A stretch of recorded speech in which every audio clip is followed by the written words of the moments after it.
What image comes to mind when you hear the word psychologist? A middle-aged European in a three-piece tweed suit? A kind, soft-spoken vegan who's dedicated their life to helping others? Or maybe you see a bored-looking intellectual absently doodling away on a notepad. These may all seem a bit cliche, but none of them are necessarily wrong, because there are many different types of psychologists out there. Which makes sense because there are many different approaches to the science of psychology. And today, we're going to discuss 7 of them.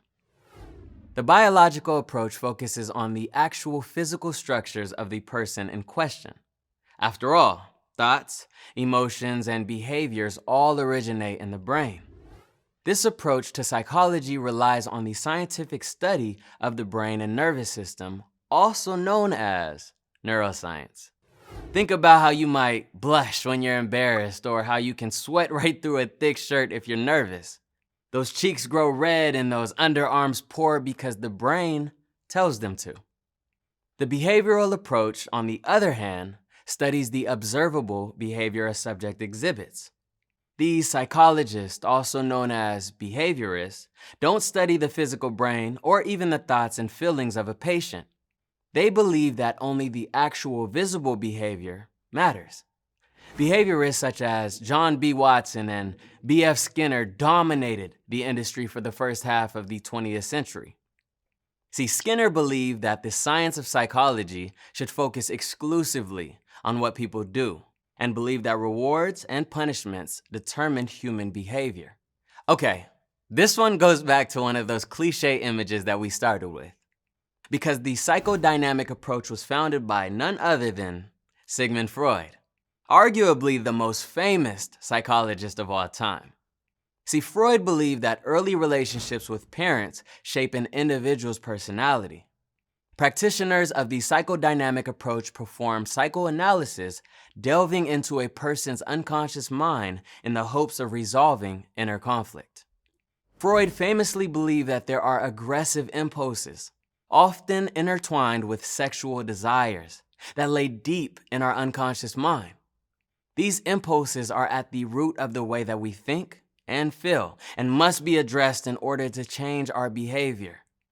The humanistic approach, on the other hand, believes that people control their own lives. We are not just simply passengers led around by our unconscious mind, but we're actively driving our own behavior. This approach often appears in self-help, motivational, and health and fitness literature. The idea is that we can change our lives and achieve our goals simply by making the conscious decision to alter our behavior. The cognitive approach focuses on information processing. In other words, how the human mind interprets information and then applies that to decision-making.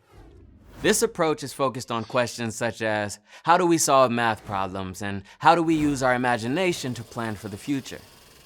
Unlike the behavioral approach, which suggests that we are governed by our environment, those who follow the cognitive approach believe that we control our own behavior through our thoughts, memories, and perceptions. The evolutionary approach believes that evolution explains human behavior through adaptation, reproduction, and natural selection. Evolution has shaped not only our bodies, but our minds as well. This approach may involve studying history, as well as the behavior of modern non-human primates, to look for clues for the origin of our human behavior. The theory is that the way that we adapt now is because of the way that we adapted then. Which brings us finally to the SocioCultural Approach. This approach takes a look at the environment around us. These practitioners believe that the social, cultural, and economic realities of someone's background largely influence the way that they think, feel, and behave. Psychologists of this persuasion might compare people from different countries to see how their similarities and differences might explain behavior. Sociocultural science may also include studying different ethnic and cultural groups within a single country. As the nations of the world grow more and more economically interdependent, you can see how important it could be to understand the different sociocultural backgrounds at play in any given negotiation. These 7 approaches could all be used to provide different views of the same behavior. Imagine you're watching a superhero movie. You know that scene where they show the origin of the hero? Now imagine different ways that movie might use psychology to explain their behavior. Is the focus biological? Purely because of their nervous system gives them the ability to fight crime. Is it behavioral?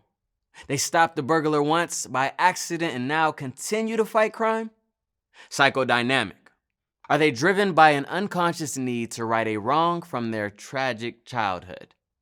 Or maybe cognitive. A conscious choice to avenge the death of a loved one. Maybe they're a hero because of evolution. They were born with powers and abilities. Maybe they take a more humanistic approach and just believe that they can make the world a better place. Of course, they could be fighting because of a particular sociocultural factor, like they're here to battle sexism, racism, or nationalism. Each of these different psychological approaches offer their own insight, and together, when viewing a specific behavior, may create a deeper understanding than just one or two alone.